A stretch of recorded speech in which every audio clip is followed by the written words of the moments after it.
Три нови законски решенија ќе внесат драматични промени во високото образование. Ќе се укинат голем број студиски групи, а веројатно и некои универзитети. Беше неопходно заради тоа што сегашниот закон за високо образование од 2018 година создаде многу повеќе проблеми отколку што реши. Агенцијата за квалитет во високото образование не ја извршуваше основната функција поради која е основана 2020 година и не спроведе ниту една евалуација до доаѓањето на новата директорка пред неколку месеци. И трето, во науката има многу новини кои досегашниот закон не ги интересира.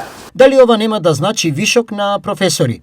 Не очекувам, меѓутоа времето ќе го покаже своето. Има еден дополнителен проблем кој понатаму со подзаконски акти треба да го решиме.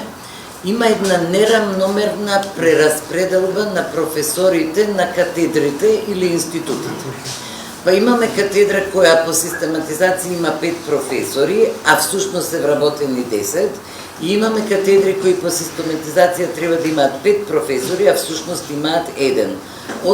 И постојано фалат луѓе за овие каде што нема професори, а де факто имаме превработеност на друго место. Според Јаневска, времните студенти ќе имаат предност при вработување како наставно-научен кадар во државните универзитети, а новини има и во финансирањето на универзитетите. Предвидуваме развојна компонента и исклучителна компонента за успешност, односно повеќе средства, односно пари за оние универзитети кои ќе се потрудат да исполнат одредени повисоки критериуми.